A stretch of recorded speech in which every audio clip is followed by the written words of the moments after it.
Welcome back to another video on VRA and Bitcoin. So this is a very important update because my findings on the Bitcoin pattern, which I've been observing closely for the last week, seem to basically say that we are at a top of the crypto market. The last move that we've seen up in these markets has been a topping process. Each coin has its own pattern and own reason for topping out the way that it is. Not all patterns are the same. They're not. They all follow Bitcoin, but in their own individual and unique way. So in this particular case, we've broken through the 200 period moving average on the 4-hour chart. So we did break um, beneath it, and we just need to close beneath it, and I believe we will continue to go beneath it. As you know, I've been saying this could be a wave A, or if we break support, then it's the start of something else. And I've lately been seeing evidence from playing devil's advocate in the past and coming up with a different count which may interest you as to why this may have topped. With a shorter wave C than shorter than the wave A, right? So I was expecting a move similar to wave A. We got a smaller move, but where did it start? That's the key, right? So the key here, let me just turn on my labelings. There's going to be a lot of them. This D wave, I believe, ended lower, right? I believe it ended, I think it was either here, right there. I'll have to zoom in for this. So this is the same A, B, C. It's just that the D had to make, the C had to make just one more high above the previous move, which is, it's right here. Like if you have a close look, you could see it. I think it's that one there. It's anyway, it's a line that's right here. That's the A wave. Now, I think if you place it carefully, you could see that this one here is a little tad higher than this one here. But this one here is supposed to be the higher one. But this is probably why I didn't pick up on this in the first place, right? Because I looked at these things. It's not that, you know, it's not that my analysis is completely flawed. It's just that if I don't see a wave dip above a previous wave, which is important, then I'm going to assume it's the one that came after it, right? Because if you look at these waves, they're sharp. So this could have been a wave E, this could have been a wave E, this E, this E. But this particular idea that it was this one means that the D and E is here. So this is the support down here, right? The support is down here. So therefore, the D wave ended here.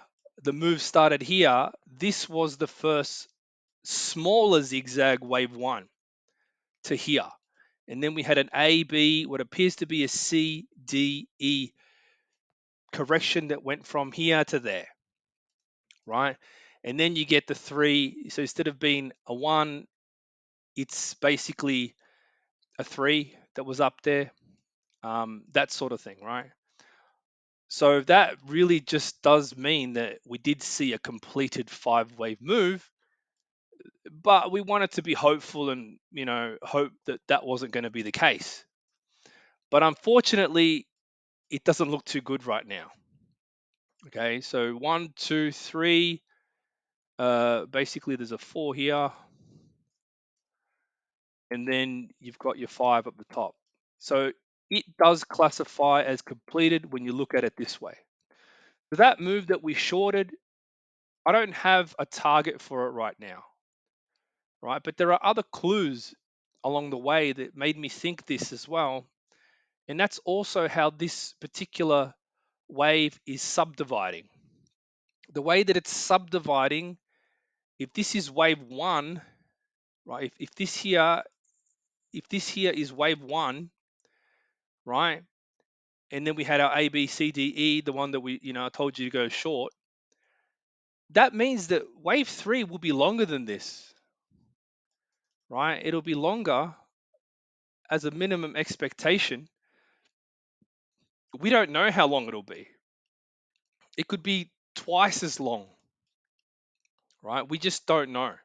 Okay, so that's something I want to talk about moving forward. But just understand that if this is a top, then this means that basically what we're looking at here is a move, in my opinion, that's going to be a CDE pattern. And that CDE pattern will basically, the E wave will be at least as long as the C wave, right? The E wave will be at least as long as the C wave. Now you can see that this will take it pretty low if that's the case, right? This would go much lower, right? Now, why would this happen? Well, if you're not familiar with my Bitcoin analysis, then I'll take you right over there so you can have a look. I was saying this whole time that this is a D wave, right? This is a D wave bounce. It bounced harder than any D wave you've ever seen in your life, right? But the thing is that it looks like it's completed now, right? And I've been saying this, definitely the C wave ended up much longer than I had anticipated, right? I mean, look at this. This was the A wave, right? And the C wave was gargantuan compared to it. Well, not that much. It did go a bit higher. Okay, I'll give you that much. But it's over now. And the reason why I believe it's over is because we have a complete 5-wave move with an expanded wave 4 correction. Right now, this is important. Let me explain what that means. So if we basically go to the start of the move where we got long on this, right? We had a 1, 2, 3, right? Now, this is my opinion. This is the opinion I have at this particular point in time. I could be wrong with this particular count, but so far it seems to make a lot of sense. But there is a slight problem with this count, which I don't like very much, and I'm sort of looking into it as I move forward. This could be something a little bit different than what I'm going to tell you. So the only problem I see here is that this wave 1 appears to be longer than wave 3, right? That's the only thing. It's very, you know what? It might not even be. I think it's very close. It might even be the same length, right? Now, if it's the same length, you know what? I think it is the same length. I think that that's okay if it's the same length. But if it's any shorter, it's a bit iffy. But the rest of the count remains pretty intact. For example, the original count that I had back here, right? The A, the B, the C, and this whole thing was a D wave, right? This whole thing was a D wave.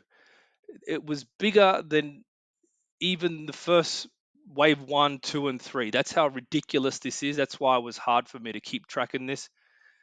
I just waited and waited to see how it made sense moving forward. And over the last week and a half, week and a half, or 2 weeks, I've been sort of waiting for something like this to happen, right? And the confirmation for this being an actual top and not just a bunch of BS is that we break the beginning of wave 5 level. Now, I know that's really just a formality. It's not really, um, I mean, it's a good sign. Let's put it that way, right? But the price action dictates all, right? It basically tells you everything. So once we had the end of wave D and E, we had wave 5. Now, this wave 5, as I said in a previous video, was getting extremely weak. You could see it. It barely struggled to make wave 5. In fact, wave 5 is completely weak, right? Let me show you. So you saw this move, it went up wave 1, small wave 2, wave 3, and then this whole thing was a 4, and then you had a wave 1, 2, 3, and 4 actually came up to here, and then this was a 5, right? I took a short position around this area when I saw it, but I didn't really report on it because I wanted to see what happened, and it kind of lined up with VRA. So obviously, if VRA moves down, Bitcoin moves down. But when I started to realize that VRA could be topping and the pattern was inverse, and I made that mistake, I started to think a little bit more about what we're seeing here. And what we're seeing here looks to me like a top, a head and shoulders top with all the waves accounted for. Right. So if we go closer to the 15-minute chart, I'll explain what this one looks like. A bit weird with overlapping weak wave 1, type 2, which is a rare, right? So we have 1, 2, 3, 4, 5. We had an A, B, C, D, E, and that only completed yesterday.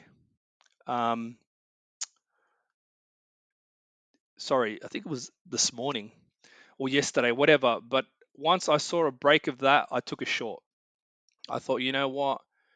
If it is what it is, what I think it is, then you probably want to short this. And interestingly enough, it was the same time VRA started moving down, etc.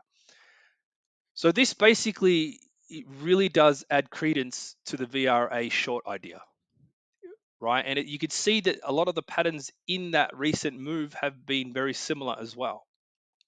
Okay. So from this point on, I really do see prices falling lower. And just to give you a little bit of an explanation what's happening here, because I've been looking at this pretty deeply. Since we broke out, we saw a wave 1 down. Now this is a minute chart, just so you know, right? And what I believe we saw here is obviously the first move down, right? And then you had an A, B, C, and then this whole thing was a D, and we just had this E wave bounce. Okay, this E wave bounce should complete soon, and then it'll keep going lower. So E waves very important.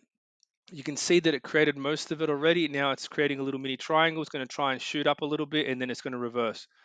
That's what I believe is going to happen anyway, right? I'm not the king of fucking waves. Probably I am, but I mean, let's prove that first before we go getting titles. So that's good. That's fair. Where will Bitcoin drop down to initially as a first, you know, point of reference?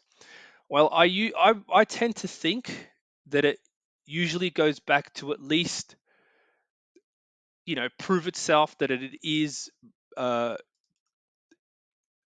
a top in terms of the larger pattern. You'd have to break the start of the move since that low back in January, right? That to me, there, we break that straight away, 5 waves ASAP quickly. You'd want to be targeting just above the low for that short, right? You'd want to be targeting that level, right? So I'll give you a quick recap on the level if you do want to short it. Obviously, I told you about the little mini wave E. Basically, right now, when this breaks the low, you can use this. You could use this level right here. If you're late, I would suggest 64,530, or to be safer, if you really want to, I would go back up as high as 68,142. So we got a 1-2 scenario happening here, which is interesting, right? So if you're short, bring your stop down, etc. Same with VRA. VRA at the small degree, you probably know this count already, but I'm just going to give you a quick recap, right? So basically, this move down, I perceive it now as a wave 1. All right, a wave 1 to the downside, the beginning of the end, right? And then because interchangeable are A and B's, because the correction is the same in those patterns, if you know what I mean. Like, I don't know if you understand what I'm saying. Sorry, wave 2 is up here. Wave 2 is up here, but you can short to stop at the end of the first wave 2, 0.0123. And then if you go even smaller degree, I did actually put an idea out on this earlier. It was a private idea to one of my members. Basically, we identified this level here at 0.01118, right, as being an even smaller wave 2, right? And then we broke the wave E support. Now we probably come back to retest it in this bounce, and then we should go lower from here. Okay, so use this video as the guide for your levels if you want to, if you need to, right? So the latest one at the moment, 0.01118. There will be another one forming shortly. As soon as we break this low where we are at now, wherever the last little mini high was, that would be the end of another wave E, right? Because this is going to keep subdividing. So basically what that means is we had a 1, A, B, C, D, E. Very similar to Bitcoin. And this is basically what you got to pay attention to if you're into shorting this. And that wave E bounce is pretty strong. Basically, it's like the RSI will recharge, ready for another shot to the downside. So that's what I got for you in this video. I know it's bearish, but it's better to be prepared in these sort of cases. And you'll also notice that during the time Bitcoin was making that head and shoulders pattern, we have something similar, that was going on here as well. So hopefully this has helped, and I'll catch you in the next one.